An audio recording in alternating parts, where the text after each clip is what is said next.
ಮಾಧ್ಯಮದಿಂದ ಇನ್ನೊಂದು ಮಾಧ್ಯಮಕ್ಕೆ ಚಲಿಸುವಾಗ ತನ್ನ ದಿಕ್ಕನ್ನು ಬದಲಾಯಿಸುತ್ತೆ ಅನ್ನೋ ಪ್ರಯೋಗ ಇದು.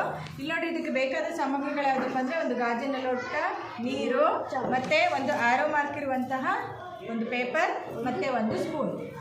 ಓಕೆ, ಇಲ್ಲಿ ನೋಡಿ, ಬೆಳಕು ಒಂದು ಮಾಧ್ಯಮ ಆಗಿರುತ್ತೆ. ಈಗ ಗಾಳಿ ಒಂದು ಮಾಧ್ಯಮ, ನಾವೆಲ್ಲ ಗಾಳಿ ಮಾಧ್ಯಮದಲ್ಲಿದ್ದೀವಿ, ಹೌದಾ? ನೀರು ಒಂದು ಮಾಧ್ಯಮ, ಗೊತ್ತಾಯ್ತಾ? ಗಾಳಿ ಮಾಧ್ಯಮದಿಂದ ನೀರಿನ ಮಾಧ್ಯಮಕ್ಕೆ ಅದು ಚಲಿಸುವಾಗ ತನ್ನ ದಿಕ್ಕನ್ನು ಬದಲಾಯಿಸುತ್ತೆ. ಇದು ಆರೋ ಮಾರ್ಕ್ ಯಾವ ಕಡೆಗಿದೆ? ಟೀಚರ್ ಈ ಕಡೆ ದಿಕ್ಕಿಗಿದೆ, ಉತ್ತರ ದಿಕ್ಕಿಗಿದೆ, ಹೌದಾ? ಆದರೆ ಇಲ್ಲಿ ನೋಡಿ, ಕಡೆಯಿಂದ ನೋಡಿ, ನೋಡಿ ಇವಾಗ ಆರೋ ಮಾರ್ಕ್ ಯಾವ ಎಲ್ಲಿ ಕಾಣಿಸ್ತಾ ಇದೆ? ಯಾವ ಕಡೆ ಕಾಣಿಸ್ತಾ ಇದೆ?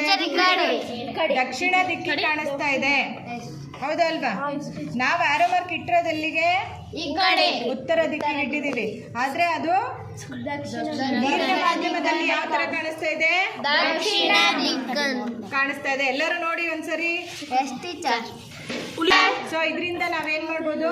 ಬೆಳಕು ಒಂದು ಮಾಧ್ಯಮದಿಂದ ಇನ್ನೊಂದು ಮಾಧ್ಯಮಕ್ಕೆ ಚಲಿಸುವಾಗ ತನ್ನ ದಿಕ್ಕನ್ನ ಬದಲಾಯಿಸುತ್ತೆ ಅಂತೇಳಿ ತಿಳ್ಕೊಬಹುದು. ಎಲ್ಲರೂ ನೋಡಿ ಒಂದ್ ಸೈಡು,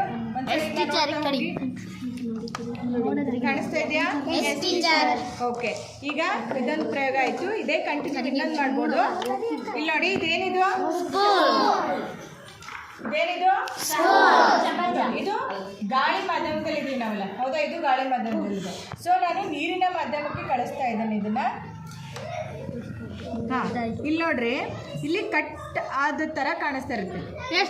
ಕಟ್ ಆಗಿ ಸ್ವಲ್ಪ ಸೈಡಿಗೆ ಕ್ರಾಸ್ ಆಗಿದೆಯೇನೋ, ಸ್ಪೂನ್ ಮುರಿದಿದೆಯೇನೋ ಅನ್ನೋ ತರ ಕಾಣಿಸ್ತಾ ಇರುತ್ತೆ, ಹೌದಾ? ನೋಡಿ, ಎಲ್ರು ನೋಡ್ರಿ, ಸರಿಯಾಗಿ ಕಾಣಿಸ್ತಾ ಇದೆ ಎಲ್ಲರಿಗೂ? ಸೊ ಇದನ್ನು ಕೂಡ ಬೆಳಕಿನ ವಕ್ರೀಭವನದ ಒಂದು ಪರಿಣಾಮ ಅಂತ ಹೇಳಿ ನಾವು ಹೇಳ್ಬೋದು. ಈ ಪ್ರಯೋಗನೂ ಕೂಡ ಬೆಳಕಿನ ವಕ್ರೀಭವನಕ್ಕೆ ಬರುತ್ತೆ, ಈ ಪ್ರಯೋಗನೂ ಕೂಡ ಬೆಳಕಿನ ವಕ್ರೀಭವನಕ್ಕೆ ಬರುತ್ತೆ.